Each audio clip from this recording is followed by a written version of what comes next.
Well, good morning, Chicago. You're listening to Inspirational Perspective. I'm your host, Linal Harris, or Kwesi Linal Harris. Your very own life coach right here on WVON 1690 AM, the talk of Chicago.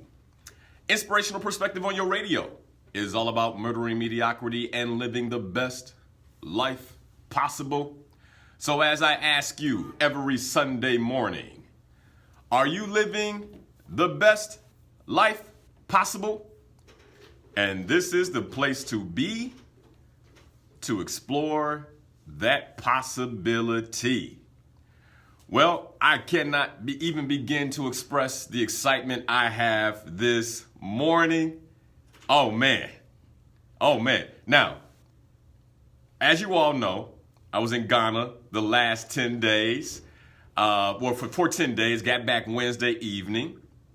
And I have in the studio with me some of my traveling companions, and I am super excited to have this conversation about, well, I subtitled it the Ghana Report, but the title is Black Identity, A Return to Africa. And in the studio, I have with me Bishop Lance Davis. Good morning, sir. Good morning, and you can call me Bishop Kwame Linal Lance Davis, because my middle name is Linal as well.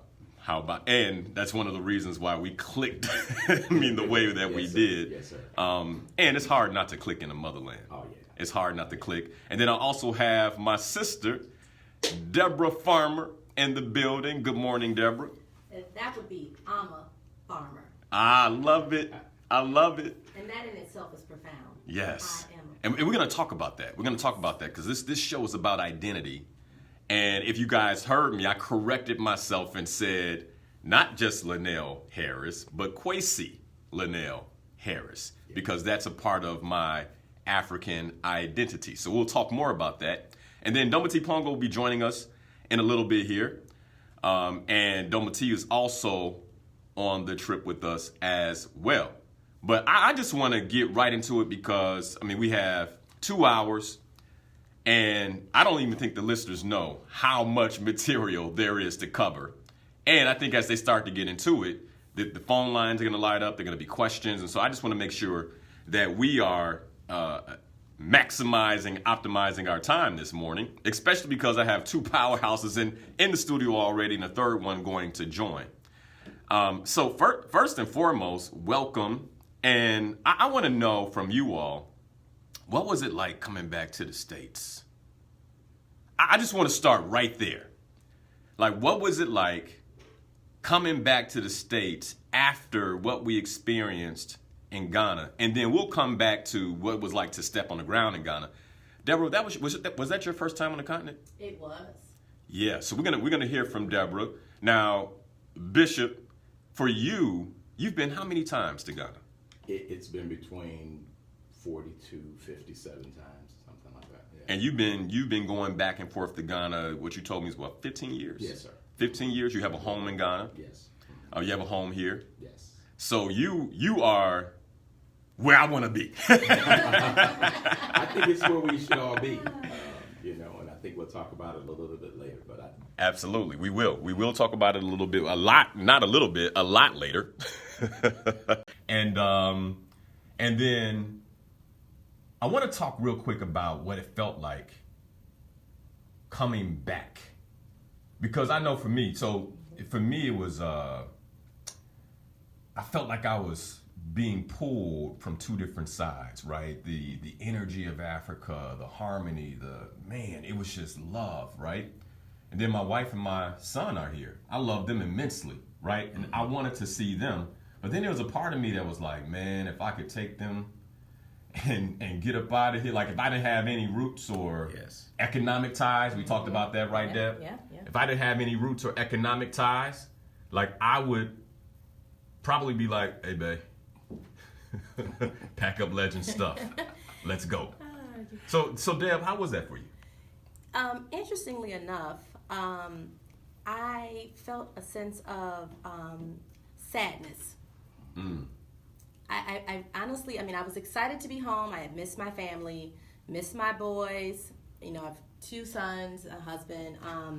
But I felt a sense of sadness. Like I needed a little bit more time. Yeah. And After 10 days, you needed more time? I did, because I will tell you, once we, every level got higher and higher and higher. And we were just talking about spirituality, and while on the trip, I completed a book called The Esther Anointing. Okay. And I just felt like, wow, I finished that book, and I still could have had 2 more days there just to experience a little bit more of what I saw in the book on the level of Esther's favor. Because I felt that while there. Okay. I felt I just felt a little bit of sadness. Well, I a little mean, bit more to time. be on that kind of. So let's talk about favor, because I believe for all of us to have had the opportunity to go back home, and you think about the ancestral lineage, right? So, and Deb, we're going to talk a little bit about that, because you and I both know our ancestral lineage. Bishop, do you know yours? Oh, yes. Okay, yes. so we'll talk a little bit about that in a moment. But to know that our paternal, maternal ancestors were from that area, and then have the opportunity to go back, if that's not favor, I don't know what is. Right. Yes. Yeah. Yes. So keep going. I cut you off. And so just being able to slow down too. That was another piece of awareness that I had when I got back to Chicago, was to just pipe it down just a bit. Yeah. Not to a place of slacking off, but it's not that serious, right? Because that was one of the pieces that was very clear to me while on the trip, was just embrace this. Yeah. Right? Even on the end of, we got there, and every day it was something different. And to be present in it, not worried about an email, not worried about, who I hadn't returned a text message, to, I just felt the sense to just slow down. And then I will tell you this, even as I look at you this morning with your lovely, vibrant colors on, I see things differently too. Yeah. I do. We can go into this. I was on the board for Africa International House for years. So the African Festival of the Arts is my favorite time of the year. And so just to be there with all the food and the culture and the people, the opportunity to experience that for real, not just some, I won't say makeshift exhibit that we just drop here in the city, but to experience that for real in Ghana, I realized why that time of the year is so powerful for me. Like, I'm looking at things differently. The vibrancy, the colors, like looking at I gave my son the same dashiki that Linal has on today, and when he put it on, he's 2 years old, he literally stretched out like, and I'm thinking, like, is it the colors? He knows. No, he knows this is what, It's the energy. The colors. It had to be, and so to that end, I just see things differently. I was able to, even in that moment, not rush to get him ready for school. Yes. Let him have that moment. Yeah. Well, thanks for that, Deb. Thanks for that. So we got Doma T on the line. Doma T, good morning. How are you, sir? Good morning. Linal, thanks for having this conversation, but I'm a rich just listening to Dan recount everything. Yeah. Hey, man. And thank you, because you were the impetus for me going. Yes. Right? And I think also for Deb. Yes.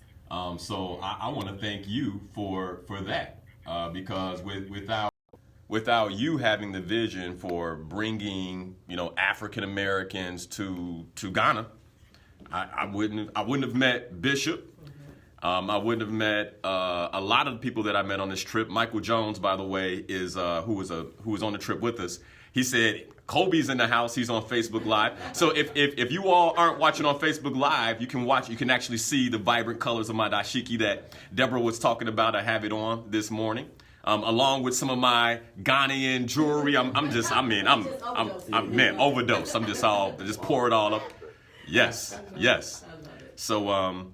So let's talk real quick. I want to shift the conversation to the first time in Ghana. This is my first time in Ghana. I've been on the continent before as a tourist, never as someone returning home. I talked about that in a previous show. But Bishop, you've gone 40 to 50 times. What was it like the first time? And then what is it like when you return?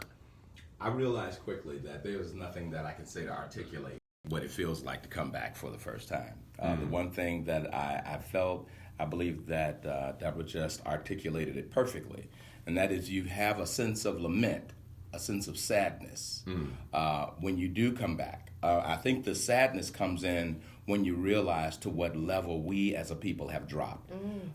And we do realize we're not going to blame the patient simply because the patient that's sitting on the gurney, that's laying on the gurney, was actually struck by the truck of American society. And so we won't blame ourselves for the condition that we're in, but it is a sad condition in that we just left a place where no one could fathom someone from another community selling us gasoline in our own community. Then you come back here and you can't find your own community doing business with your own community. So those kinds of realities begin to sink in when you come back home for the first time. And I think that the second time, consequently, is you're not only going back home to reconnect, but also it is in structuring in your mind, how am I going to write this shit? Yeah. And that's what's been on my mind. I mean, it has become almost an obsession in terms of,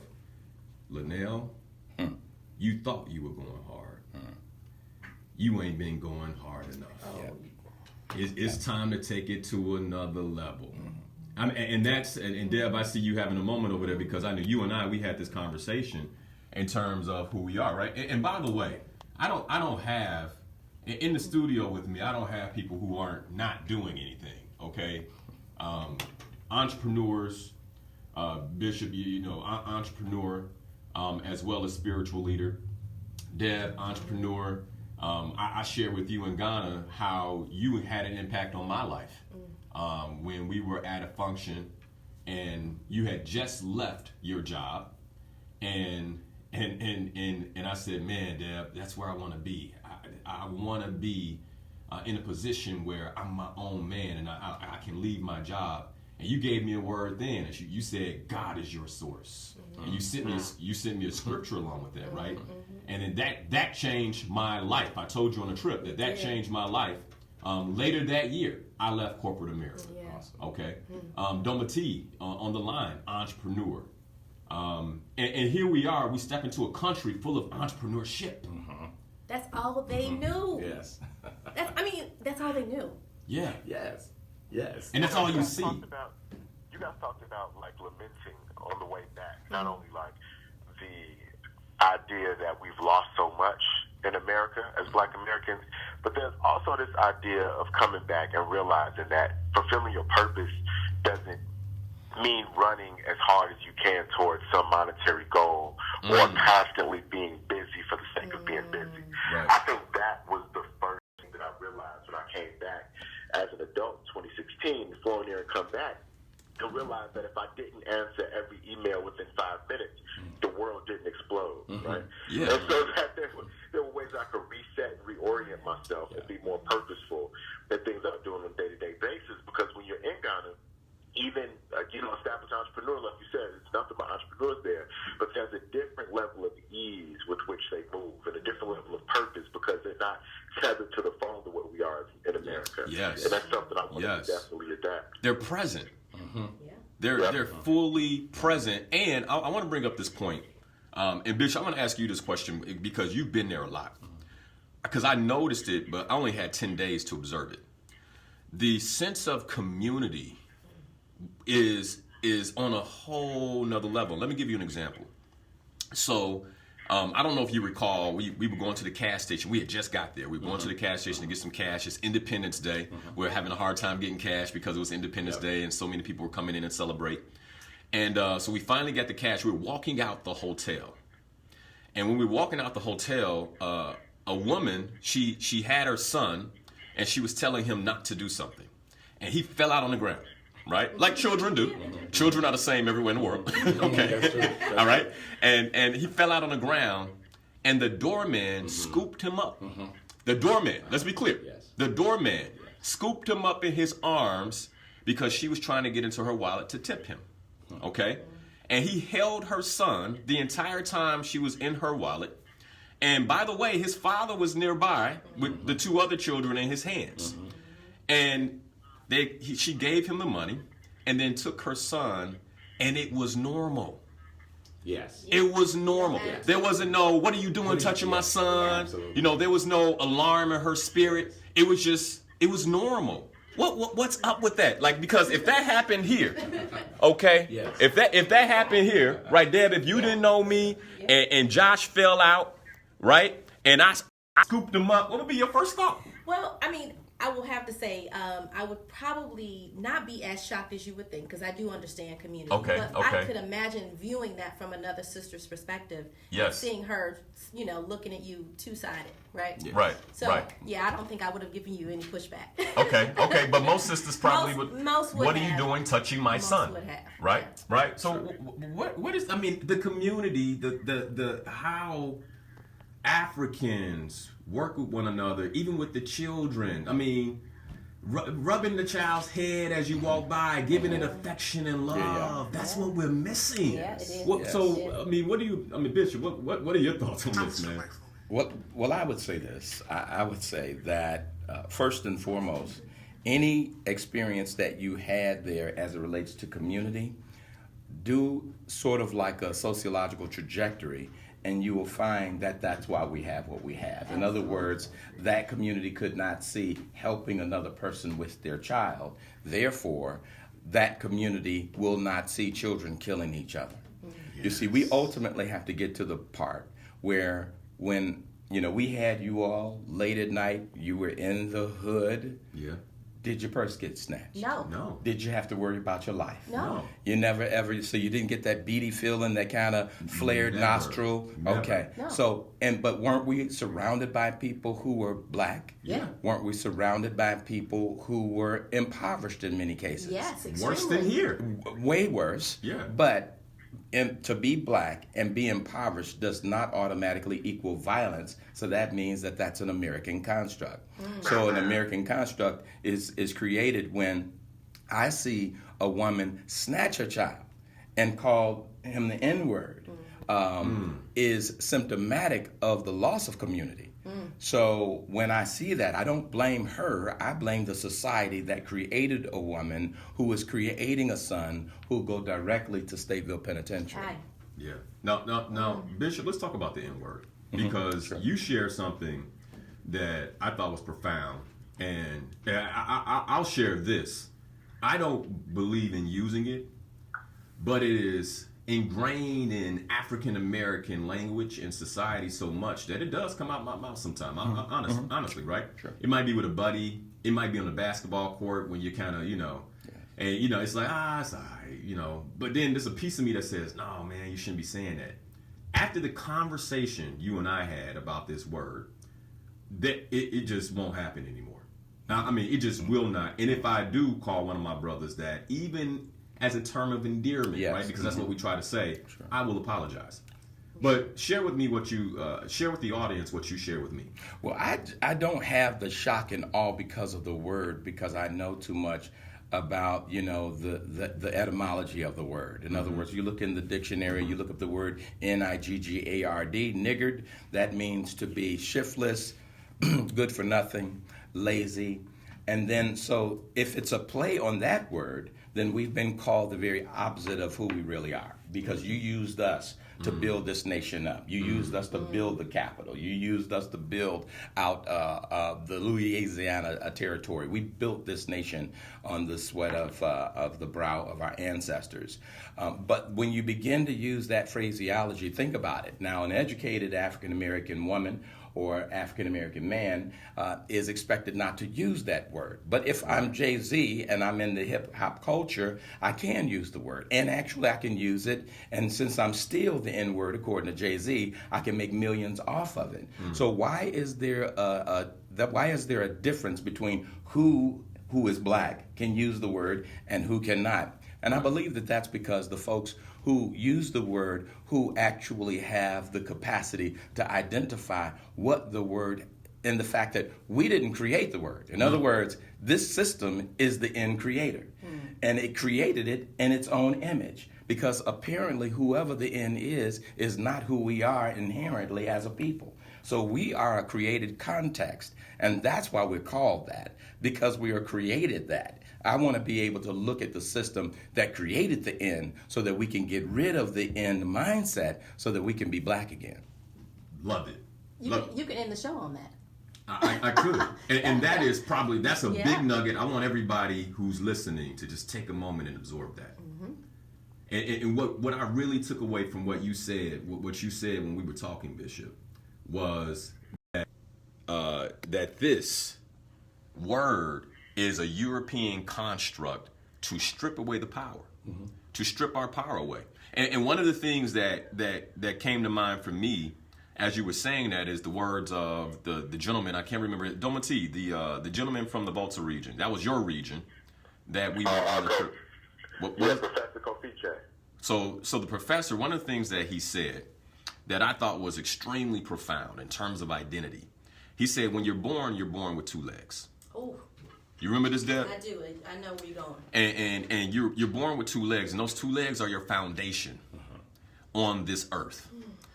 And those two legs represent your identity because you have two things that make up your identity, your language and your name, right? So your language and your name are, he said, and what they did to you all, because he's African, right? He was pointing to us as African Americans. He said, what they did to you all is they cut off both of your legs because not only did they take your language, but they also took your name. And then, by the way, they didn't even call us the name they gave us. They called us the N-word. So not only will I take your name and your language, but then I will degrade you by giving you a name that in a lot of ways we still hold on to. And we like to say, well, you know, we do. Yeah, it's all in love. We use it as a term of endearment. And that's the magic of black folks. We know how to take the bad and make it good.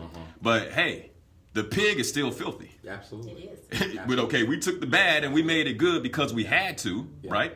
We had to eat the intestines of a pig because that's all we were given. But we don't have to eat that no more. That's right. So why do we willfully do it? Because we are psychologically designed to do it. Everything environmentally in the United States is a crafting of making us into consumers of the very thing that's going to kill us. So we don't drink water, we drink pop. We drink something that is going to, with high fructose corn syrup or red Kool-Aid, because I'm from the west side of Chicago, so don't get me going.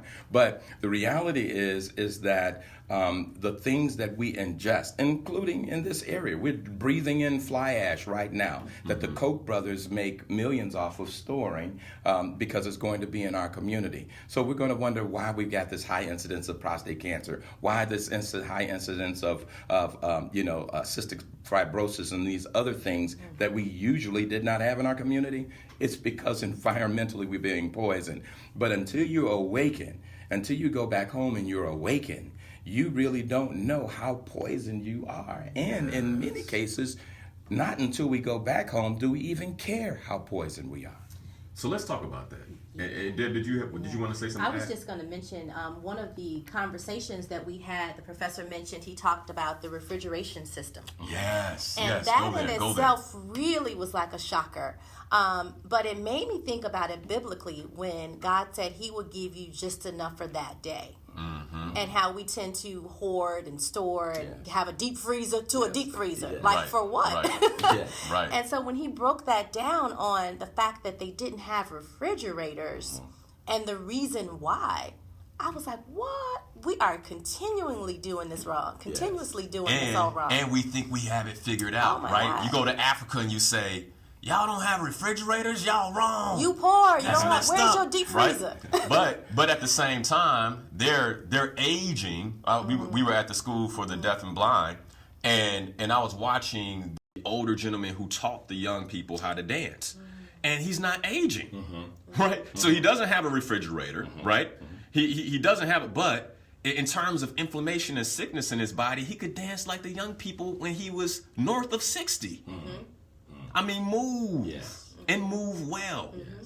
So let's talk about going back to Africa. But real quick, Domati, let me check in with you, man. Like, what's swinging through your mind right now before we talk about the first time we stepped on the ground in Ghana? Well, I want to stay on this point really quickly, too, about health and that youthfulness that we saw. I remember me and Linal was talking to this brother named Shango, a Nigerian living in Ghana, who was selling the dashikis and things. And he said, how old would you guess that I am? I think we said mid-20s or something like that. He was in his mid-40s. And he said, listen, I don't even wear deodorant.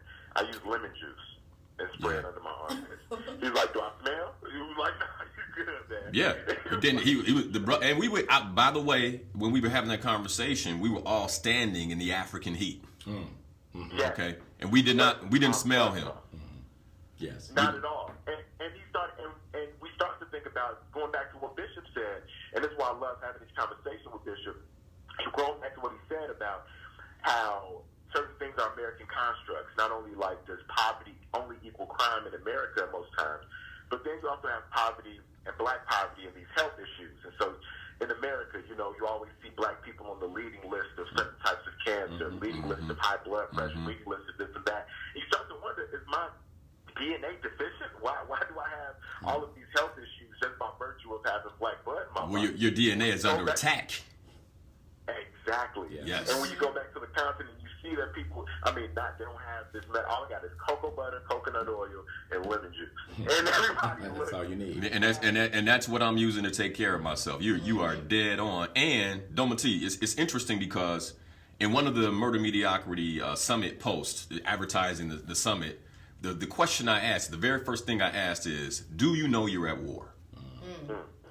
Do you know you're at war? Because I think most of us, we wake up and we look around us and we like, oh, it's all good.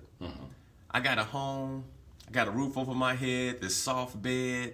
I got a vehicle in the garage. I'm driving to work. I'm listening to the news and I'm hearing about what's happening in Syria. I'm hearing about what's happening in other parts of the world. Oh, that's so sad.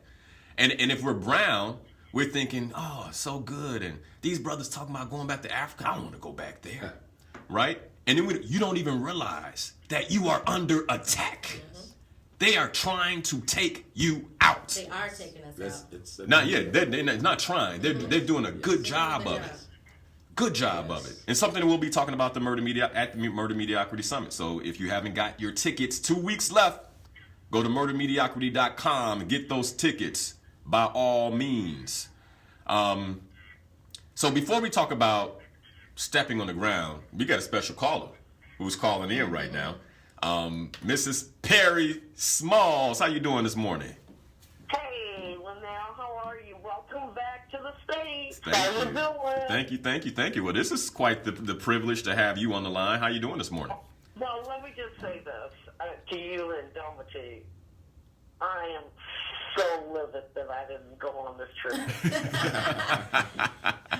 You were supposed to go. Let me tell you. I saw those pictures. I'm like, you do know those are my boys right there, right? Yeah. I'm thinking to myself, those are my babies. Yes. And I was like, I'm sorry, but let me tell you, and when you leave in October, I'll be there with you. I'm leaving absolutely. on the jet plane. Absolutely. I'm leaving on the jet plane. And Domity, thank you so much for bringing this. You did something. Let me just say this. You did something. And Wakanda forever. But you did something. With you being a VON, with your, what he did with his African heritage and Mama and Papa Congo. And thank you so much for that. And guess what I said after the Black Panther came out? I said, there's going to be, people going to be trying to go to Africa like nobody's business from the United States. Yeah. But please understand that people from all over the world saw value in this and saw value in the continent that we have been brainwashed not to see any value in. Yes. Because what the fear was that we would have the same pride about being black that the Irish do for being the niggers of the 19th century in the United States. Yeah. Right. That was a story that was told over the weekend in the Tribune. Because they were the most unwanted people in this country. But guess what? They didn't denigrate each other. They did not find a word to denigrate each other. Oh, yeah, they called each other mixed. But you don't hear that anymore today. No, you don't. Nigger is the only, back in the day, you could be a WAP, you could be a Dago, you could be a Mitch. You to be all of these different things. The only negative word, the only negative description of a group of people that have survived is the N-word. Yeah. Don't you find that amazing? It is. It is. And there are generations that don't know what a WAP, a Dago, a mix is, but they know what. Yeah, I think a lot of millennials listening right now, Perry, probably have no idea what those things, what those words mean, what ethnic groups they refer to. They don't know, but everybody knows the N-word. Ask them what a kike is; they will never be able to tell you. And I don't condone any of these words. Mm-hmm. But please keep it real. Right. That's what America wants. Yeah. At one time. Yeah, you're right. If you were from somewhere else, you were one of these negative connotations. Yeah, that's true. And the only name that survived was the N-word. There's a problem. So now I'll see you in October. All right. Hey, because I'm going back in October. So Perry, thanks so much for the phone call, by the way, too. Thank you so much. Yeah. And I still love you. Can you help me with my website? I'm on the later. All right. Hey, Perry. Yep, Perry Smalls, everyone. So that you know, one of the things I'm doing is I'm planning a trip back in October. So anybody listening saying, Linal's going back in October, absolutely, I'm going back. And it's a purpose and identity tour of Ghana. And I think that's a great segue into what it felt like when we touched the ground. So Deb, this is your first time on the continent. It was. What was going through your mind when you were disembarking from that plane? Interestingly enough, and so just a backstory, my dad is from Barbados, so I go back often. And so I felt the same sort of energy when you get to the airport and you see a lot of people that look like you. So it didn't feel any different in that regard. But I will tell you, when we got there, it was nighttime. So that really I didn't feel anything until the morning. And so when we woke up and we were on our first tour, if you will, I just felt a sense of pride. Yes. I was like, whoa, look there's whoa. I mean, I just felt a sense of just strength, pride, happiness. And then I really will tell you this, on the end of just being I'm visual, so I mean, media, we just need to see things. Just being able to create my own stories on what I saw in my head too. Like even if I were to, maybe do a blog or a video post on just the stories that I created in my head on what I saw, that would be like a 20 episode series. Because it was just so much, but I was just filled with so much pride. Yeah. So for me, my first time being in Ghana, I think all my senses were like on. All my senses were on. And I was looking at everything. I'm like, the dirt is red. The soil is red here. And then the people and the warmth that we felt. And this is the thing. I've had the opportunity. I've been blessed to travel a lot of different places. There is a tension here in the States. Being a black man, you feel the tension, right? And then going into some other countries, you can feel the tension of what are you doing here? What do you do that has you here, right? You're not ordinary if you're here. So let me have a quick conversation of curiosity to fulfill my curiosity. I don't care about you, but I'm curious why you're here, right? That happens.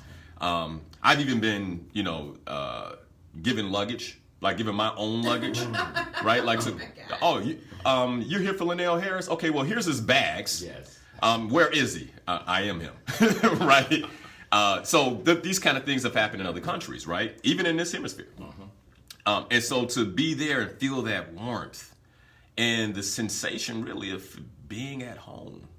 But then to be there the next morning when we woke up, Ghana's Independence Day. Oh my God! Yes. Like that was divine order. Yes, it was. We could not have planned that any better. I mean, Ghana's. It's not planned at all. It wasn't planned. Yeah, but I said we have to go because you need to see the display of your own people with their own military, with their own Oh my! children. I mean, in the second largest public square in the world. That's the second largest. The second largest public square in the world, second to Tiananmen Square in China. Who knew? Really? I didn't know that. Huh. Yes. Underneath That's the- where you were. And you were looking at the place of independence of a country, the first country that broke free in that hemisphere from white rule. And it was done without bloodshed, but it was done through the ballot. It was done through people coming together and coalescing around, we are ready for you to leave our country, and we're ready to control our own destiny. And that was the beginning of the liberation of Ghana, West Africa. It was also the beginning of the cessation of America from those West African countries that after Ghana, then Togo, Benin, Burkina Faso, Nigeria, all of these other West African countries broke free of European rule, but Ghana set it off and said, we're going to first change our name back to its ancient name from Gold Coast to Ghana. And then the second thing is that we're going to rule our own.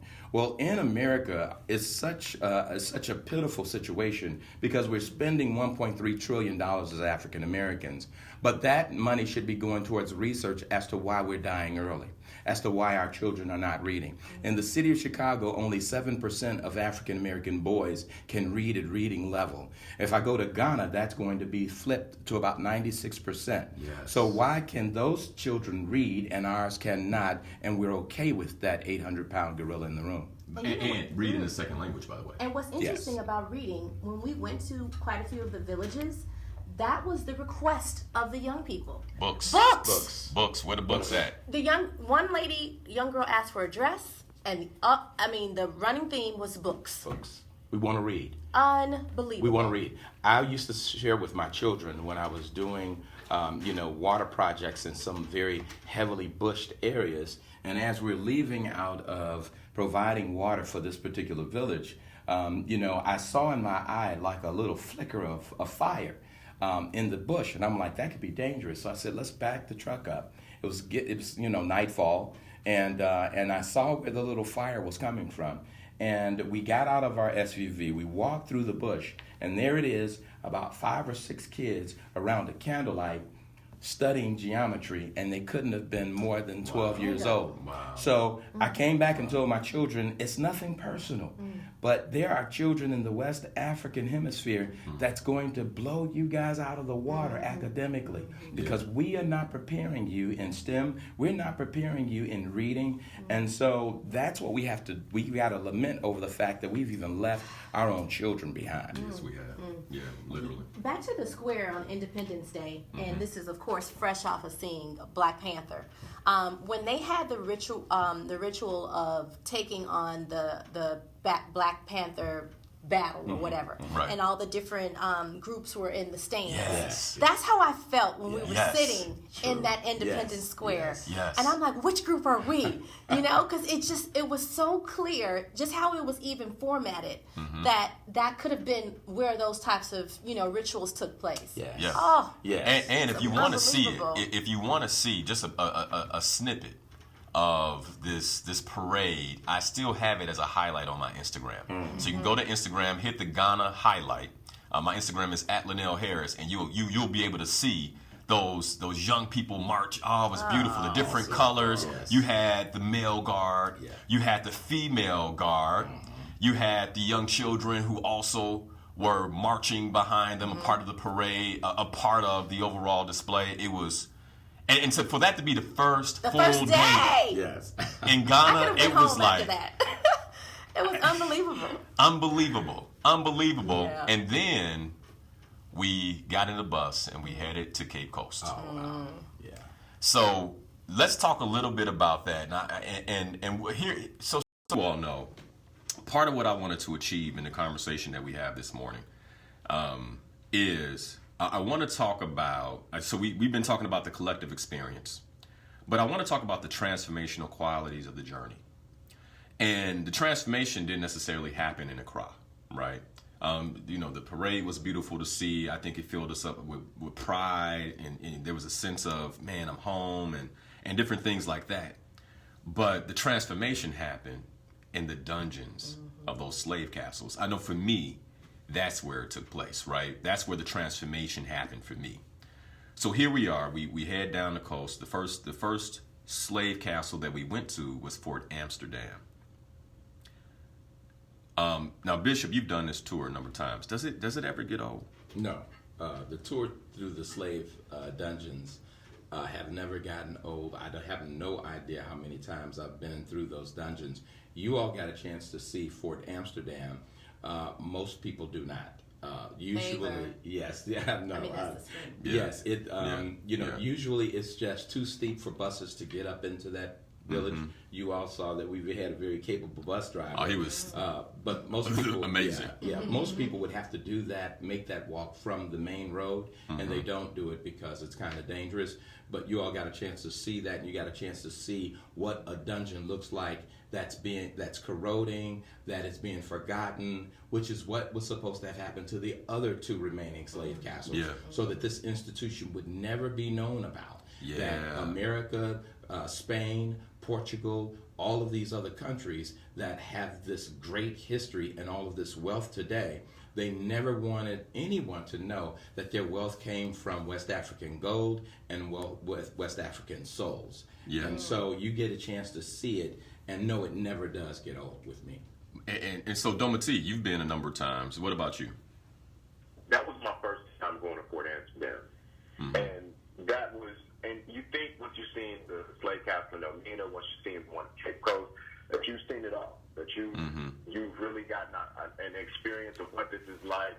It's nothing like going to another one, because I think once you get to a different slave dungeon, you start to find out how diabolical these oppressors were, how much they communicated with one another and find out the best ways to break down the human spirit. And that is what really made me understand that when we got back to the States, we look at how African Americans found them of every list, that this is a concerted effort, obviously, like a concerted, diabolical effort to make sure that these conditions are such that we end up in a position that we're in. And they've been doing that for 500, 600 years. And that's what that brought to the fore for me. Not only that, but then I also had to battle with this idea of these places being kind of like a tourist hub, and this idea that people on the continent allowed these castles to, in some cases, become dilapidated and not care for them because they were a symbol of pain. Then when torture happened, it was almost an embarrassment to say that as we sit down and live our lives on the shore of this castle, our ancestors up there, up the hill, once went through these atrocities and we allowed it to happen. You know, why should we even allow the structure to still stand and tell this story? And so then, even though we're so grateful that it's still there so we can get this into the story, you kind of have to contend with this idea of, okay, well, how much do we hold on to these things? I'm sure you guys have heard people say before, maybe we should stop creating slave movies. I want to see movies like Us in Wakanda. I want to see movies of us. You know, but there's a generation who will never get that story. And so it kind of made me contend with myself about, one, what does it mean to have these structures still exist? How does it feel for people who are still living in this area? And then two, you know, how do we still hold on to this history, create an opportunity where we can create commerce from telling our stories, but still respect the sanctity of it? Absolutely. And that's one of the things that we did with the documentary. So real quick, I think most of the listeners who listen to me on a regular basis know that we were shooting a documentary as we went through this. But one of the things that the overall purpose of the documentary was to bring those of us who will never hit the shores of Africa to the shores of Africa, to the shores of Ghana, to the slave castles of these different coastal towns, right? And that's one of the things I think we were definitely able to achieve. Still a lot of work to do for Domati, Deb, and I, in terms of taking what the video and all the footage we have, the rich footage we have, and creating the story. But in my mind, and this was the interesting thing for me, and Deb, I want to hear from you in terms of your experience of walking to that first slave castle, and then we definitely have to talk about the Cape Coast Castle, because that's where the real that's where it was like, oh man, this is crazy. So if if you're listening now, make sure you continue to listen during the second hour, because that's we're going to talk about the transformation and where we really began, our identities began to shift right there in that moment, and why. Doma T, one of the things you said is 500 to 600 years of concerted effort to hold us down. I'm going to talk about why, because it became very clear for me in that dungeon why it's important they hold us down, right? So we're going to talk about that too in the second hour. But real quick, the thing that struck me about Fort Amsterdam, one is it was dilapidated, it wasn't taken care of, and it looks like they're beginning to bring more people in and talk about what happened there. But the beauty of the surrounding area. So it was, so we're on the bus. So let me kind of bring you there with me, right?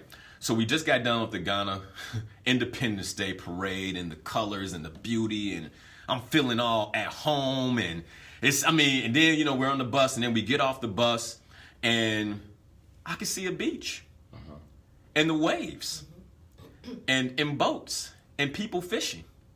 And it's gorgeous. It's picturesque. Okay. And matter of fact, Doma T, we'll put the drone shot of Fort Amsterdam on our Instagram so everyone can see. Yeah, look, we'll do that. And Deb, I can send it to you so you can put it on yours as well. Okay. But so you can see the beauty of this. But then as I'm walking up the hill to get into the door of Fort Amsterdam, I see a cannon. That don't fit. What is that doing here? I see another cannon. Then it starts to get real. Wait a second. This place here has a completely different history. And when I walked through the door of that fort, everything began to shift. Yeah. And for me, that's when the transformation began to happen. As you, Bishop, and the tour guide began to walk us through what took place at that fort. And then later, what took place at Cape Coast, which we're going to talk about in the second hour. But Deb, what was your experience like? Like you, off the high, I like to stay in that place as much as I can. So coming off the high of Independence Square and going into that structure, it almost like knocked the wind out of me, because I did not know what to expect. Because the majority of my business is reading and planning and all that, I honestly didn't read any of the materials that was sent ahead of time to share what we were going to do on purpose. Okay. And I'm glad I didn't, because I am a thinker. I would have been thinking about it so much that I wouldn't have been able to enjoy it. And so stepping into that place, it just really, I was rendered speechless. Because I could not imagine how we are here today, given what we were told in that space. And again, as I mentioned, for me, the trip got higher and higher and higher. And so the fact that we're just able to sit here and speak, knowing what our ancestors went through. Which we're going to talk about in the second hour. I'll let you have it. Yeah. Well, we're going to talk about that in the second hour, the experience of the slave castle. But the transformative quality of it, and why anyone who has the means to go, they have to get to Ghana. Yes. Matter of fact, Bishop, you've been so many times. Why do they need to? Why is this so important that they get there? Because you need water to live. And going back home is the water of the African American community. We've been a thirsty people for the longest, and what we use as an elixir to satisfy our thirst has usually been a poison of the very system that enslaved us in the first place. And so when all you have is rotten water, you think that the best water you can ever get is rotten. Then you get to West Africa and you realize that there is a fresh and potable and picturesque water that you can consume that can finally satisfy a quenching and quench a thirst in the soul of our people. And so I think that's it's so important to get there, because as I was sharing with Deborah, you can't articulate to other folks when you come back what you've experienced. It's impossible. They would have to go and experience it. You try to. As a matter of fact, I was working with my coach Friday, and one of the practices was, Linal, share with someone the deepness of the emotions that you're going through. And I tried. You can't do it. And it's it's almost, and honestly, to tell you the truth, this is the closest I've come because you all have been there. It's almost like I can share it with you because I don't have to use all the words, Like even with Deb, you tearing up earlier, right? It's like I start speaking and you get it, you start crying. Because that's what we were going through. And we're going to talk about that in the next hour. So you make sure you stay tuned with us. Again, this is Linal Harris. You've been listening to Inspirational Perspective right here on WVON 1690 AM. Black Identity, a return to Africa.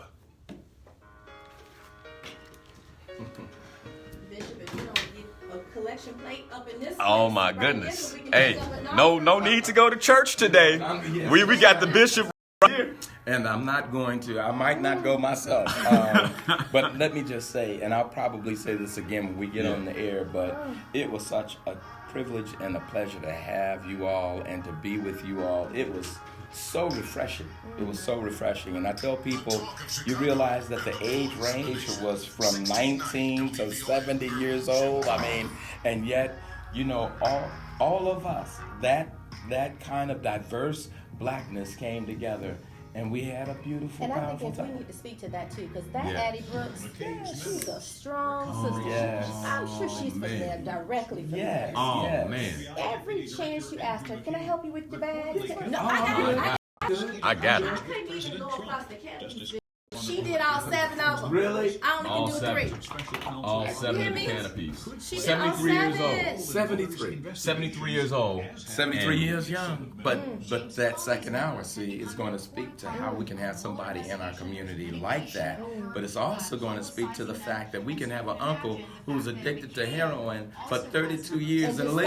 stop. And stop. Right. Quote, no program. There's Right. something going on. Right. That melanin is strong. The melanin is You just said something that really just rocked me. But he Was never that took water notes when he piece. was with me. So I have Believe he Bishop made Jake's memos Woman except to Thou help Art his Loose own Bible, people, and it probably at has a later different date. Same references with just lying specific James for women, Comey. Yes. They health, called them fake marriage, women. divorce, whatever. Police And in one Miami say piece all I the victims oftentimes have go been to recovered is a from the page fatal called Stay pedestrian Close to bridge the Water. collapse near Yeah. Florida International And that University just gave me Thursday. some revelation Miami-Dade because I County always Police thought Chief when I Juan went Perez there said the it last meant two stay victims like in my who were under word. the bridge Sometimes were you recovered read, you don't yesterday. really read. That's right. That just gave me a shot in the arm. Christ would say some words and say some statements that because of white European, the white European interpretations actually don't give us the fluidity of the words which he spoke.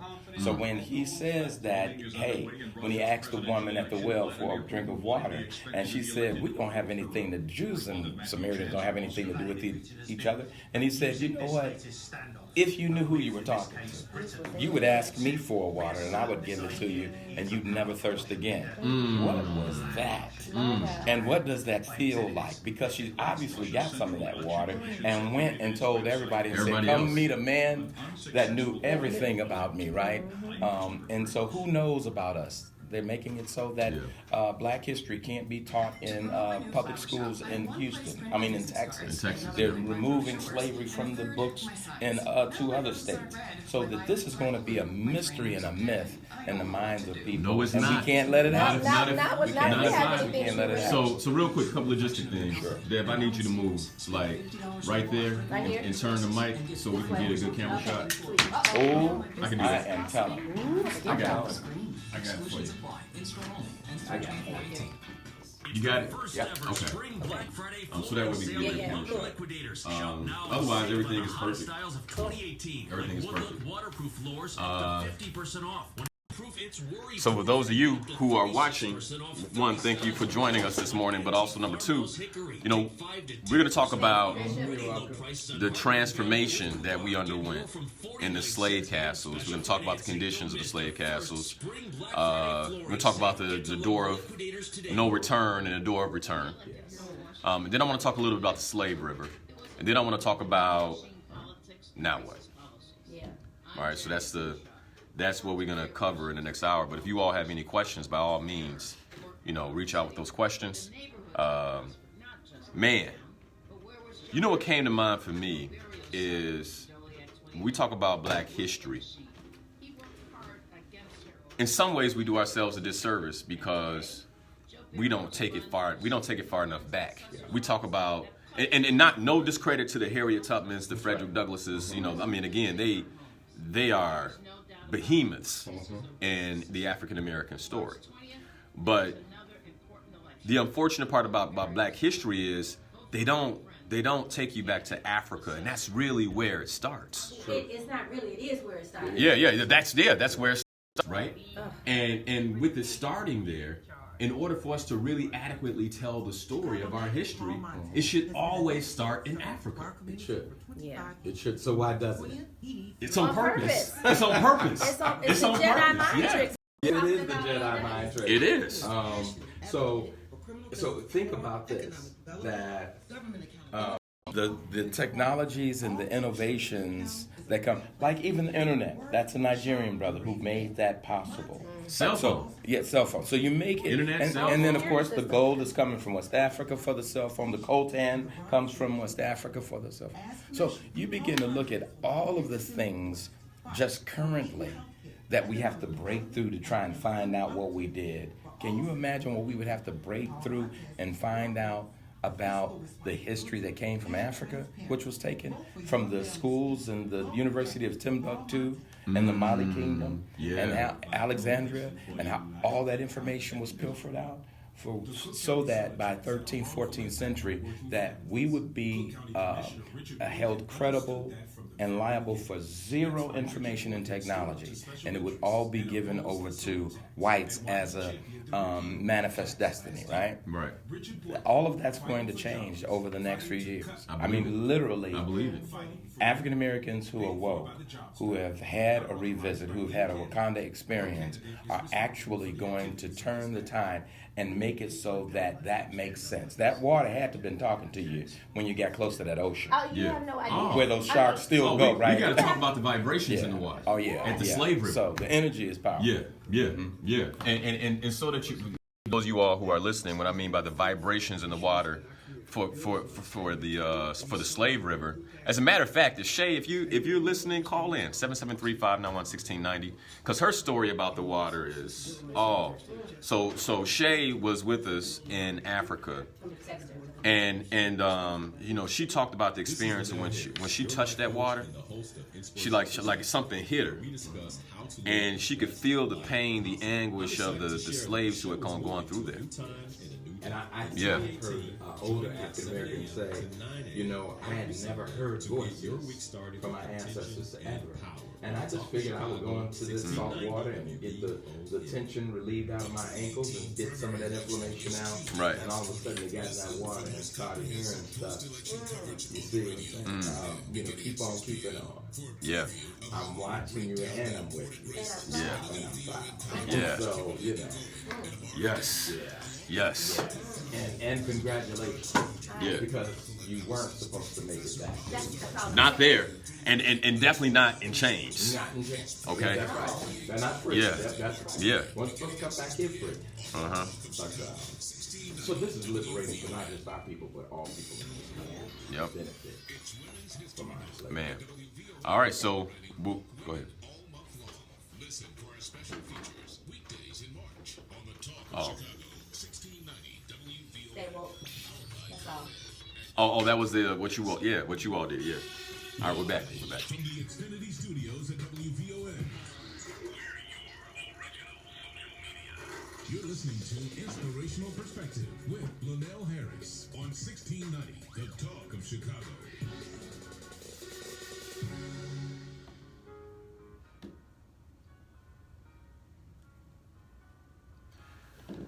All right, good morning. We're back in the studio with me. If you've been listening, or if you're just tuning in, I have Bishop Lance Davis in the studio, or Kwesi. Kwame.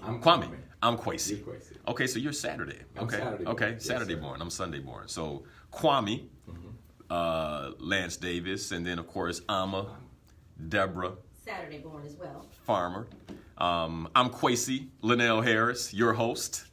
And excited to have you. The conversation this morning is Black Identity, a Return to Africa, subtitled The Ghana Report. We also have Domati Pongo on the line. Domati, good morning. Another Kwesi, my brother. That's one of the reasons we click the way we do, brother. And Bishop, we click too, man. I mean, so Kwame, Kwesi, I mean, y'all brothers, you know, Saturday and Sundays, these weekend brothers, I tell you, and weekend sisters, yeah. Not to take away from our weekday brothers and sisters, our weekday brothers and sisters like Kobe, who was listening, Friday born, So we were talking about the transformative qualities of Ghana, in particular the slave castles, when we went to the break. And I want to talk a little bit about that experience, because Fort Amsterdam, we had the opportunity to see a dilapidated, castle that was, that in need of repair. What it looks like when you try to escape the secrets of the past, right? And it still told a story, by the way. Walking into those dungeons. By the way, the female dungeon had bats in it, and I remember asking the guide. I said, "Did they have bats back then?" He said, "Oh yeah. Why would they get rid of the bats just because there were slaves in there? They don't care, right?" So imagine being in the darkness as a woman. As a woman, that's where as a woman, right?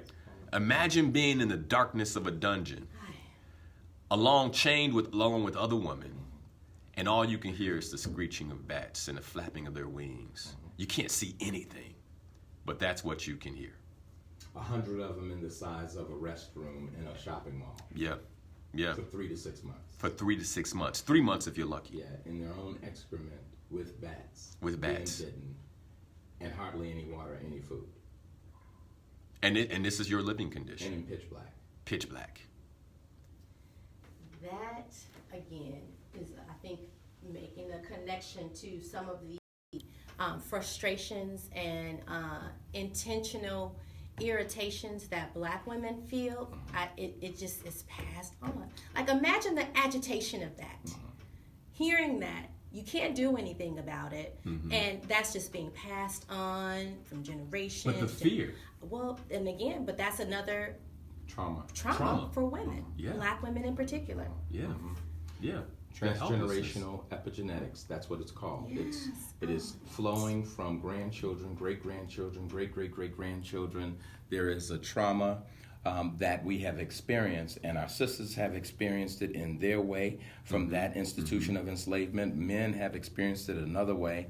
But what it has brought about is chronic illness within our melanin, even to this day. But because there's no money in redressing the problems in the Black community, there's only money in us continuing to die from the same issues, that we still don't do enough research to figure out how we're going to undo what's been done. Yeah, and that has to be part of the conversation towards the end of the show. So what now, right? But go ahead, Deborah. No, I was just gonna. I mean, it's just all connected. I oftentimes tease my husband Adam in the morning if we're driving together. More times than not, you'll see a Black woman at whatever hour in the morning on her cell phone snapping off on somebody. I'm like, what could she possibly be upset about this early in the morning? But it's just, and I don't want to say it's a nature, but it is a nature that was passed on. This level of tension. Yes. Yeah. Yes. Tension. That's what it is. I mean, it's built up tension over hundreds and hundreds of years, right? That come from the trauma that took place in those slave castles. Now, we got to Cape Coast, and we began to take this tour through this, the White Castle, the big White Castle, and one of the first stops was in the men's dungeon. And as the tour guide began talking to us, he was telling us the conditions. And by the way, let's give them the narrative. And Bishop and Domiti and Deborah, you all can help me out. But so my paternal ancestors from Burkina Faso, and Deborah, yours is the Akan tribe of Ghana. The Akan tribe of Ghana. So let's give them, and this is the maternal side, right? Yes, my mom's side. All right, so we're going to give you a picture of what this looked like. All right, so my forefather, a man, likely was taken from, and being taken from north of the Ghanaian border. In order for him to get down the Slave River, he had to walk. Barefoot. Naked. Mm-hmm. Okay. He had to walk to that slave river about 650, 670 miles. I did the math, okay? All right, and by the way, I took it from in between the major city of Burkina Faso and the border. So let's say he lived somewhere in that region when he was kidnapped or taken as a prisoner of war, okay? He had to walk all the way to that slave river. The Akan people, that's northern part of Ghana, all right? So this is a woman. She had to walk 70 to 100 miles to get to that river, right? And mind you, the river is significant because this is the last bath, right? This is the last bath that this slave, who doesn't know they're a slave, by the way, right? So let's think about that. The ability to survive, so your freedom is stolen away from you, and in a matter of days you find yourself walking, chained by the neck, chained by the hands, chained by the feet, right, by the ankles if you're a man. If you're a woman, tied, right, tied by the hands, and being led, walking through the jungles of Africa. Very little water. You're being fed biscuits, so that way you stay constipated, right, on purpose. And snakes are biting your companions, killing them, right? Animals, mosquitoes. By the time you make it to the slave river, 35% of your companions are dead. Correct. And are they dragging them along? Because that was another visual for me, is who's going to stop and untie the person that has died along the way? Yeah, sometimes if they didn't have the key, many slave trappers didn't have the keys to the, so it would be, you were cheaper than the chains while you were on your way to total captivity.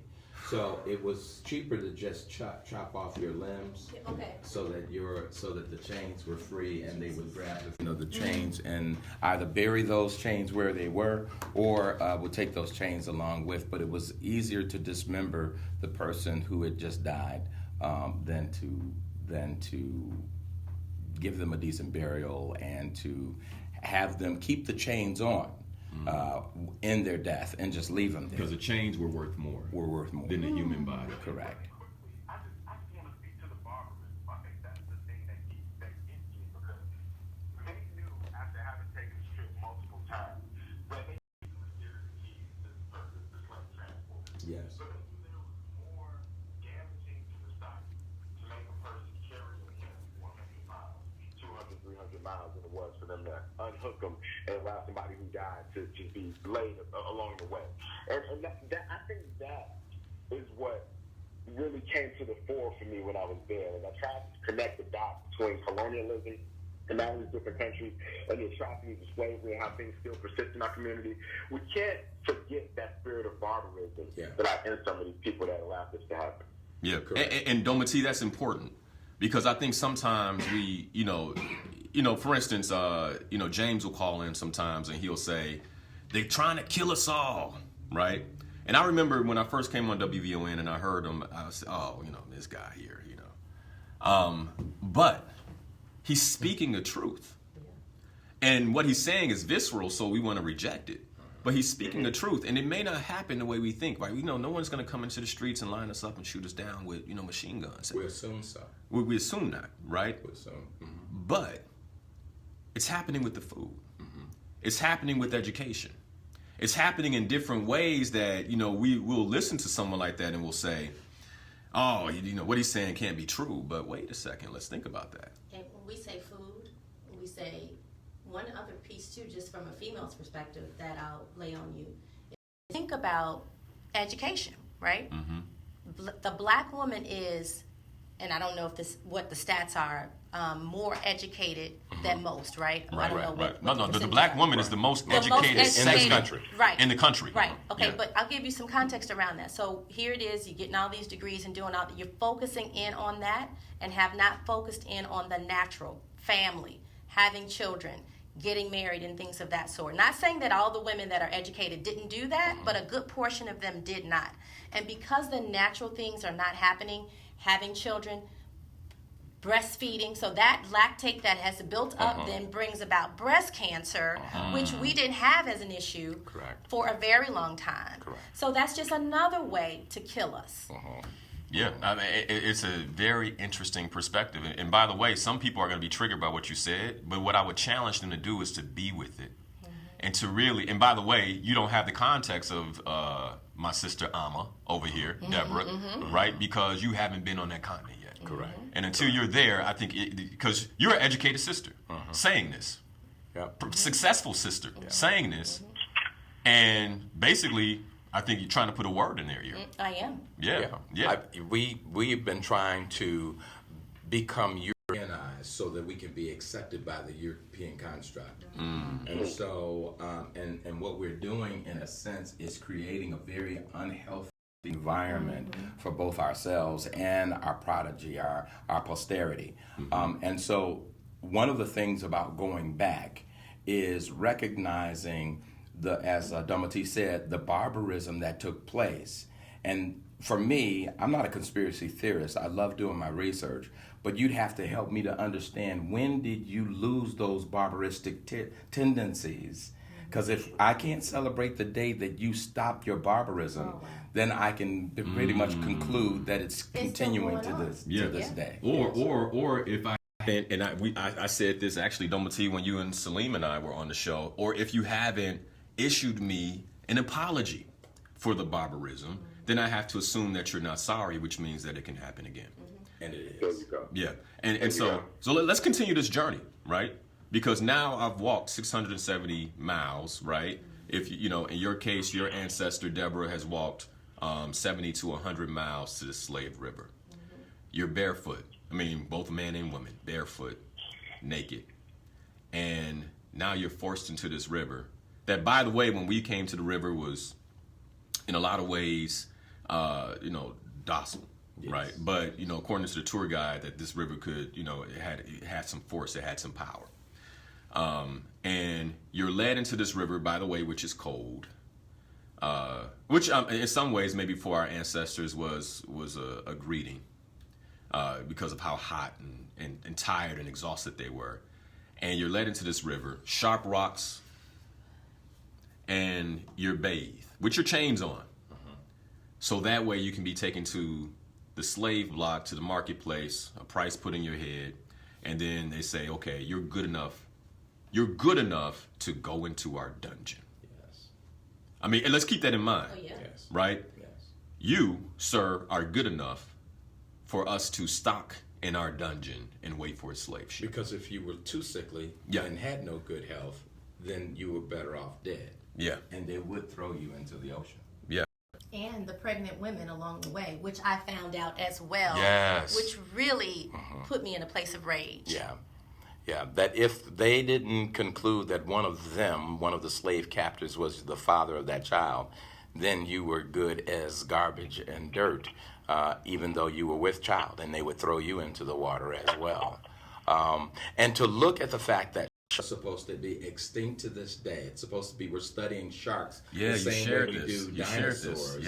Yeah. But the reality is that so many millions of our bodies littered the Atlantic Ocean that we repopulated the shark population of every species, so that we have sharks even to this day who still continue to migrate along the pattern of the Middle Passage, which is their feeding pattern off of bodies.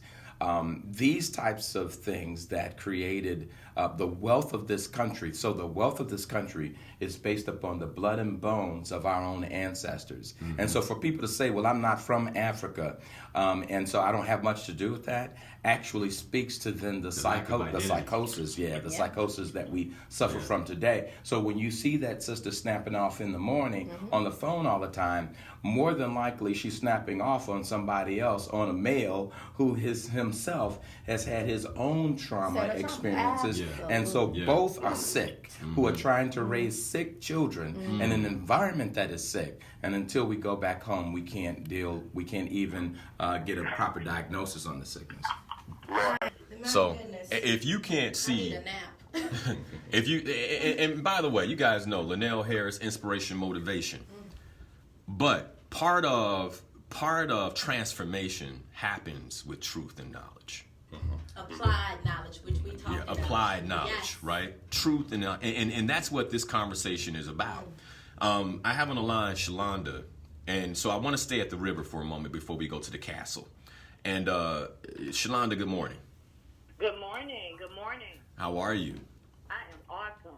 Excellent, excellent. So Shalonda is one of our fellow travelers, so she was with us as well. It's good to hear your voice, sister. Tell us your real name. My real name is Abena, which means I was born on a Tuesday. Excellent, In excellent. the club on a Tuesday. Hey, Shay. Hey, good morning, Jeff. All right, so you had a visceral experience at the Slave River. Can you share a little bit about that with us? I did. It was an extremely emotional experience, and like I shared with one of the other travelers, I think that as we were traveling along, you started to feel these deeper connections to places where we went. Mm-hmm. And when we got to the Slave River and we're listening to Mensa tell the story of the journey of the captured, and just hearing the words, the water was speaking to me the entire time that we were there, because in all honesty, I am a water sign. Mm-hmm. But in being there and stepping onto that land and hearing that this was the last time that our ancestors were going to be bathed before they... Say it one more time. Say it one more time. The last this time. was the last time that our ancestors were going to be bathed before they stepped even further into their negative, humiliating, long-term abyss of hatred by those that captured them. So let's real quick, because I want to hear more about the experience, but I want the listeners to really be with that. Imagine the heat of Africa. I mean, it's hot, right? I mean, we took showers multiple times. So first time when you step in your room, first thing you do, right? It's like, where's the shower, right? Yeah. Okay. In the shower. Yeah. Let me go ahead and wash some of this, this dust off, and cool myself, right? So imagine that this is your last bath. I mean, literally your last bath for months. Yes. And it gets worse. We're going to talk about that. It gets worse. But this is your last bath months. But then talk about the experience when, and this is on the documentary, folks, when I tell you, Shalonda, thank you for being willing to share that intimate moment with us. And when people have an opportunity to see it, I think it will really come to life. But there you are. You're standing in the river. Your hands are in the river. And what's going through your mind? I can feel the pain. I can feel the dignity being stripped away. I can feel the anger. I can feel the fear, not knowing where you're going next. And when I say I can feel it, it was pulsing through every fiber of my being. So this wasn't, if I'm sitting down and I'm, looking at my husband lovingly and I'm getting the warm butterflies in my stomach. This was literally pulsing through every fiber of who I am and who I even thought that I was. I could feel the tears streaming down the mother's face as she knows that she may not see her children again. I could feel the dignity being stripped from our men, which brought a deeper understanding to me of the trauma that Black men have suffered throughout their entire lives, and the impact that all of this had on that. I could feel the hatred of the people that did it. And I kept saying, who could do this to people? What humanly atrocity has any other race suffered except for Africans and African Americans? I could feel that. And I started to take a step back and be like, our kids don't know this story. This story has been wiped away from the history book. Not at all. I knew nothing of the Slave River. When I stuck my hands in that water, it was like a shockwave went through me. And I stood there, literally in a bended position, thinking all dignity was gone. It was gone. It was as if I were a piece of livestock. And you cleaned me up that one time to take me to the auction for someone to buy me. Because now I've become a commodity. And I could feel that. We are strong people. Yeah. When I looked at the faces of those gorgeous Africans that were in Ghana, I'm thinking to myself, they were taken. They didn't go by choice. We're not here by choice. Yeah. We were taken away from the land that is ours and brought somewhere where we never even could have imagined what was going to happen. And when I looked across the river and I saw Ama, and I saw Akua, and I saw Kwesi, and I saw every other person that was with us, you could feel the sadness and the fear that was pulsing through everyone's body. Yeah. And so much so that before we left, I mentioned to Doma T, I said, we have to go through a healing process. We can't just walk out of this place. And so we got into a circle. Doma T said a prayer. And that prayer, Doma T, amazing. The anointing fell down on that brother while there. And then I asked the question of, this was the last bath.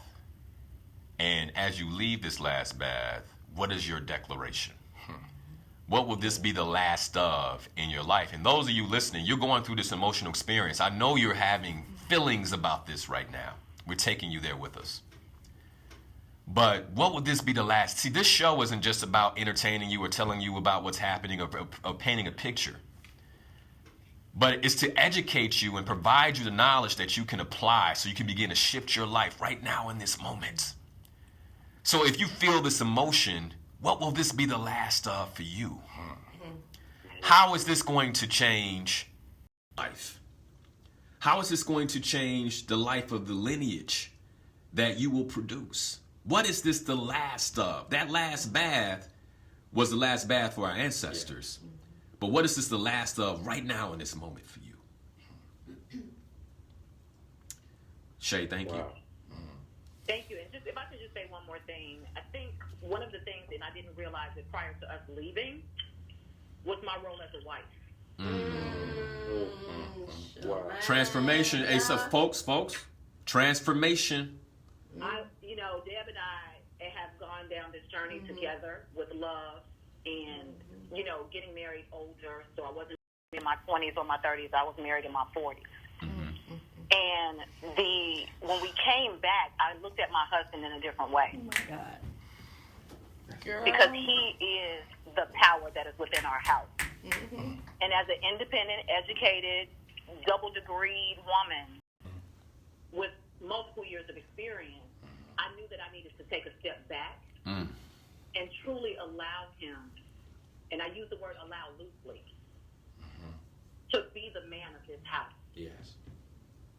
Because I can no longer be the head of this household if I trust him. If I know that he comes from a lineage of power. He is the power of our home. He is the power of who I am. I am my own individual, but because he is my husband, and this is who we are together, he is my king and I am his queen, and I have to be the queen to him. So everything that he is, that is who I am. Praise him.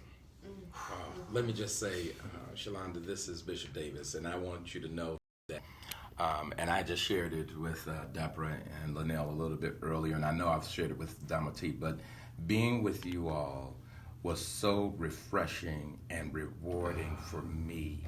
For years, I wondered, when were our people going to ever come back home and get free and get healed? And I could not have possibly imagined how powerful our time together would be with some of the most extraordinary people from every backdrop, from every background, from age 19 to 73, came together and brought together the unity that we're supposed to bring together in order to bring healing to our people even in this country. So I just got to tell you while you're on the phone, my sister, it was a blessing being with you. And I'm praying that your husband is able to join us the next time because there's some powerful energy in this whole process, and it's not going to end right here. Yeah. It's transformational. There's tears in the studio, y'all. Yeah. It's real. If I could just, Shalonda, just echo her sentiments. My husband's birthday was the day we returned. And when I got back, I kind of felt some kind of way because I did not thoughtfully plan anything for his birthday. And so anyway, I just kind of, not threw something together on Friday, but I did. Because I said, he's been here holding it down with my mom, with Josh, and with Aiden for 10 days while I was away. But I'm going to just read something really quickly.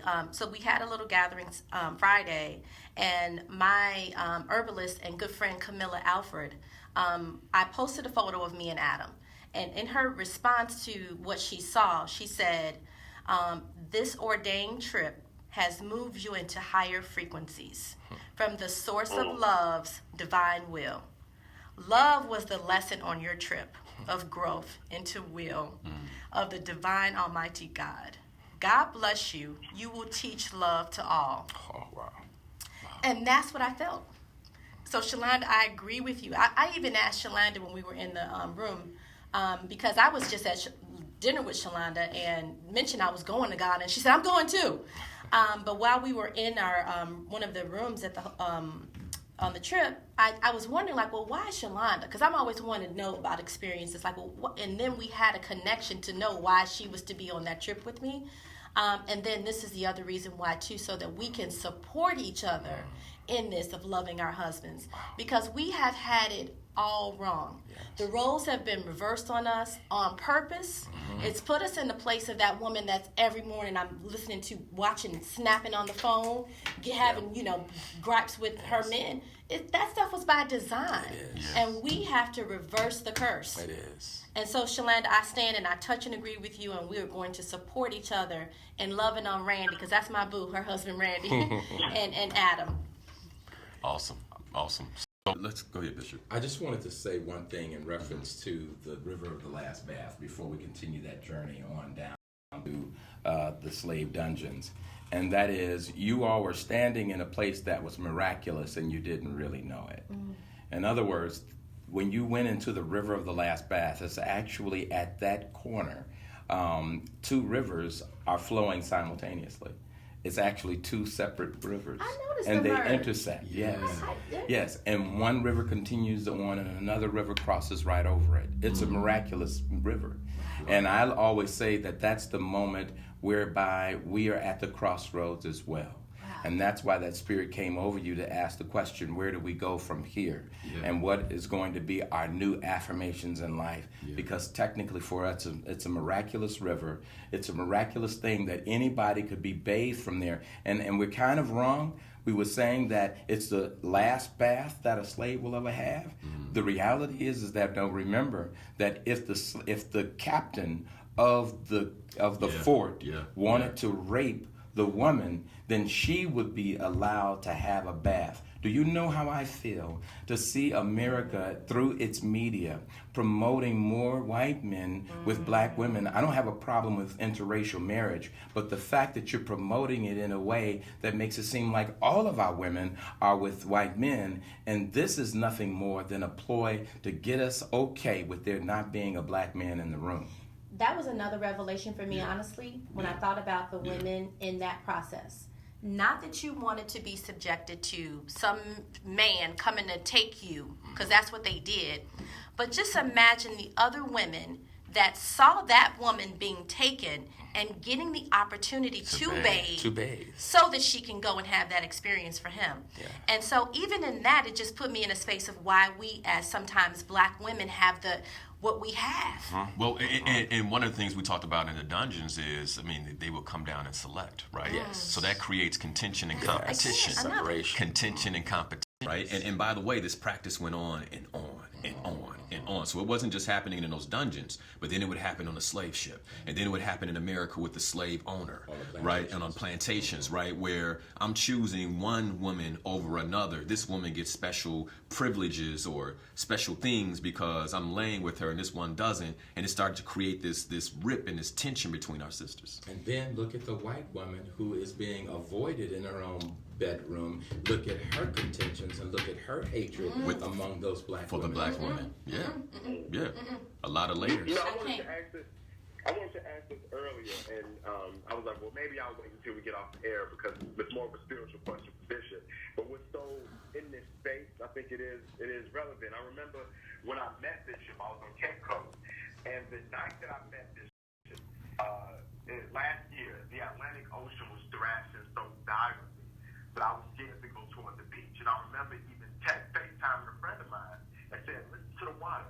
And I remember thinking back then how many souls were in that water, right? And so I remember we went to an art exhibit this time around where it said that the Atlantic Ocean is the largest burial site for black bodies. Yes. Right? The next day, we went to the Cape Coast Slave Castle and had that whole experience, everything that we're talking about that we're about to go into. And I came back to the hotel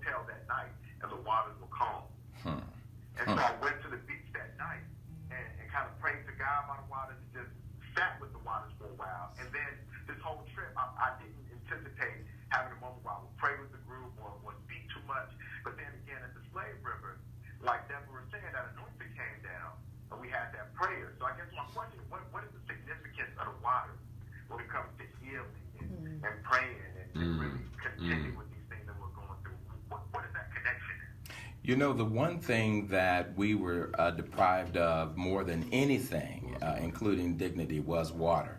Water, as a matter of fact, we still deprive ourselves as African Americans of water to this day. We self-deprivate ourselves from water. It is where there's water, there's life, and that's the reason why I got into the water business in the first place. That the majority of children who die on the continent don't die because of HIV/AIDS or because of starvation. They die because they have a lack of access to fresh water.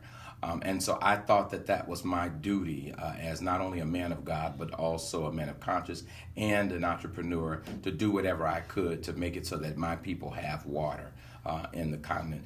The one thing about water is that when you begin to look at the number of biblical references to water and the metaphors for water, that where there's water, there is life. And where there's the potential for there to be fresh water, there is fresh life. Where there is stale and stagnant water, which is what I call the waters of America for black people, we drink stale and stagnant water on a regular basis. That's why we continue to not own our own businesses. We don't own any institutions. Every institution that is studying us has figured out that we are pretty much the sickest, be it psychological or physiological.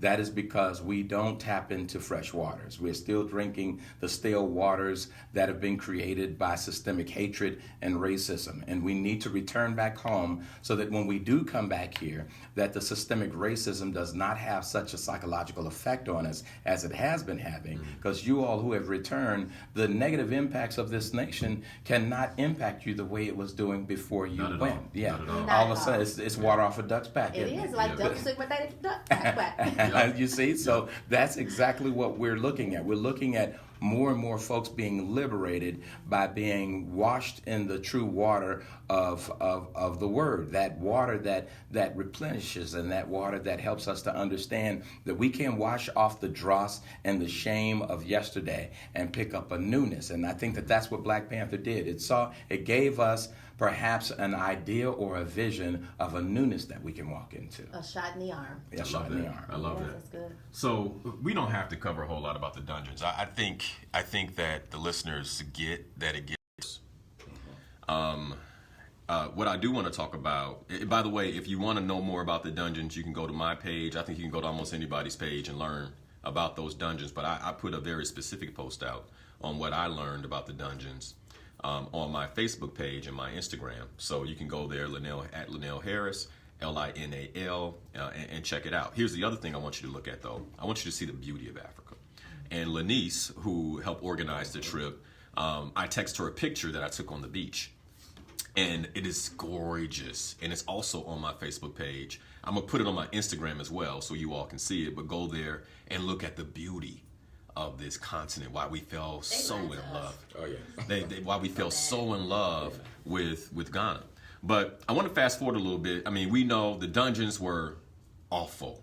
And just to kind of give you an idea of the conditions, our people were standing in about a foot of their own excrement, vomit, urine, blood, sweat, etc. So just adequately unpack that. So when you all walked into the slave dungeons, you were walking on what looked like a cobblestone ground. Yeah. And as you were walking, you then found out that there had been a part where the floor had been excavated. Yes. And that excavation goes down to the real brick. Mm-hmm. So that means that when they took a section of what looked like cement, that they came up to the conclusion that that was comprised of old skin, sweat, blood, urine, vomit that had solidified over the hundreds of years. Over the hundreds of years. And archaeologists found that that's what the substance was. That's right. And then they have a measure in the dungeon to show you how high it went. It went to about 3/4 of a foot to a foot high. Mm-hmm. And so you see, wow, wait a second. My ancestor was standing in his own excrement, his own waste. And no longer complaining about standing in deep, knee snow. Mm-hmm. Like, Yeah. knock it off. Yeah. This I mean, is what they were standing in. Yeah, some of the things we complain about. Yeah. On the plane ride over to Africa, one of the passengers in my area passed gas, right? And it was so bad I woke out of my sleep. right? Okay. So I woke up and I was like, oh, I'm like, really? You know how it is when you travel, and I got real like, oh my goodness, people. Nothing compared to my ancestors' ride here, right? And I caught myself almost immediately and said, you know what, man? Suck it up. Yeah. Okay, it's gas that will pass. My ancestor had to stand in excrement for months, and the stench never went away. And can I just add this too? Another You can piece still too. smell it today. You can still smell it today in the dungeon. Yeah, you can. You could. And just adding this other piece too. We've seen enough slave movies to be, upset, right? Right. From Birth of a Nation and so forth. But one movie that we saw before we went to the last bath was Uncle Tom, was it? Yeah, The Return. Okay. And the process. Goodbye, Uncle Tom. Oh, goodbye, Uncle Tom. Goodbye, Uncle Tom. Right, goodbye, Yeah. Uncle Tom. I had never seen that movie, but the process in which they stopped the natural flow, whether it be diarrhea or just relieving yourself, was, to me, Inhumane. barbaric. Inhumane. That honestly shut me all the way down. Yeah. Yeah. Shut Inhumane. me all the way down. Yeah. Inhumane. So let's talk about. So I want to fast forward a little bit because due to time, we have 15 minutes left. We're here. We survived this. And for those of you who are listening, despite your personal circumstance, despite what's happened in your family, despite the sickness that Bishop was talking about, you're here. You survived that. And what that means is you're more powerful than you can imagine. Because when you are in that dungeon, when you see what they did to us, you ask yourself, how does someone survive this? Linal, could you survive this? And you begin to realize that it wasn't just the physical power, right? You had to be physically strong, right? To walk those miles, to stand mile the way you're walking with chains on. But you have to be also mentally tough. I mean, I imagine that they were meditating, that they were able to take themselves out of that place through meditation, through prayer, right? But then the spiritual prowess of our ancestors, I mean, that's what kept them going. Yes. Because I'm sure the physical gave out. I'm sure the mental gave out. There were probably tears of pain and anguish. But then they would still get up. That spirit. And that spirit, that DNA is in each and every one of us. And the question is, how do we tap into it now? How do we tap into it? Like, what's next? Okay, so we're sick. We've been the target of poison, the target of oppression. I mean, the list goes on, right? And still we rise. Maya Angelou, still I rise. So now what? For that young person that's in despair listening right now, for the educated sister who is maybe at home crying listening to this, wondering, man, what next? For the brother that's listening and feels helpless in America because it's been set up that way, right? He can't find a job, has nowhere to go. The woman in his life don't respect him. Now what? Thoughts? I would like to say that what we live in is a created context.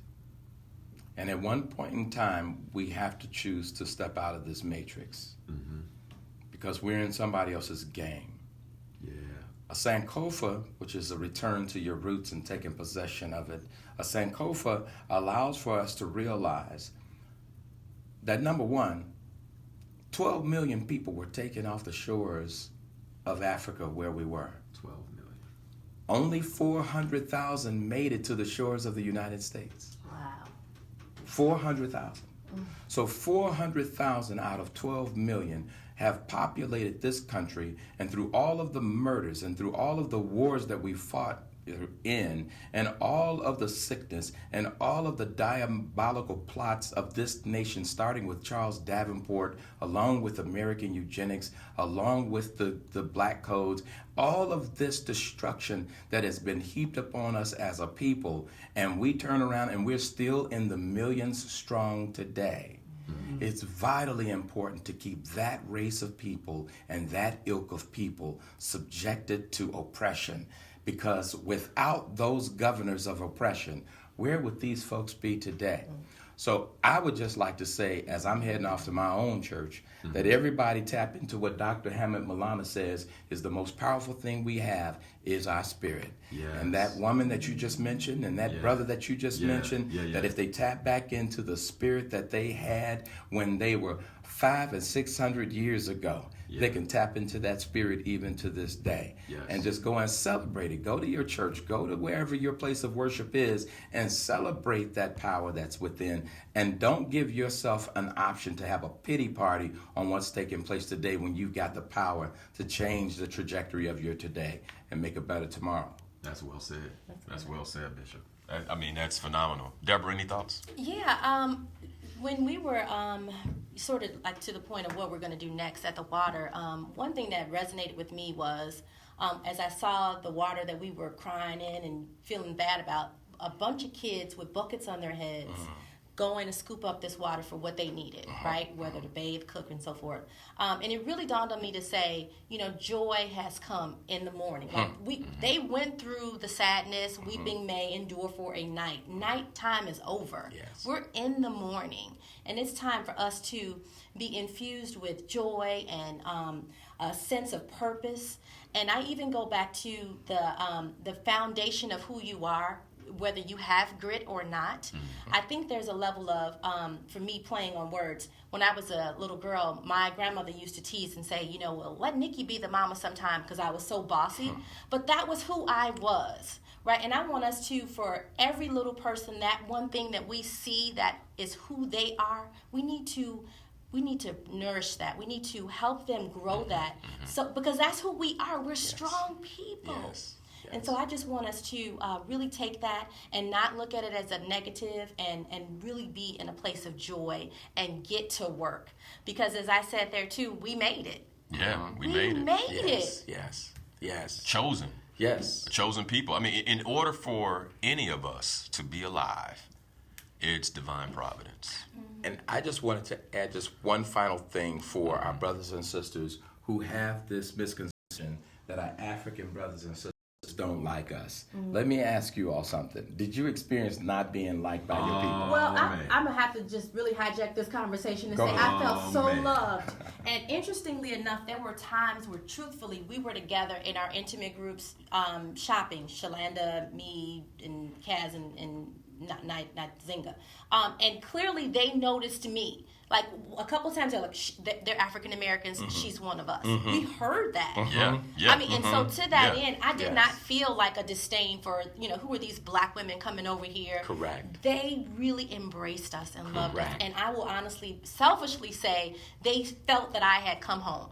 Yeah. Amen. Yeah. And they recognized that you were Ghanaian. Yes, They could see it. They can see it. They can see it. Yeah. So two things. Number one, there's nothing more shameful and there's nothing more hurtful to them to run into one of us and we not know where we came from. When they ask us where are you from, and I say I'm from Chicago, they go, no, where are you from? I was like, the West Side. But that's a pitiful situation. But the second thing it's a lack of identity. It's a lack of identity, totally. Yeah. And the second thing is that the reason why that misnomer went out there is that white missionaries taught them horrible things about us as black Americans, and then the same educational construct taught us horrible things about Africa in order to keep us separated so that we would never be able to go back through the door of return. Yes.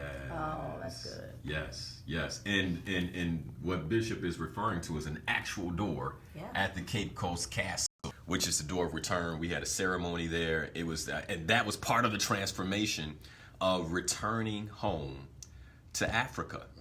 Domity, any thoughts?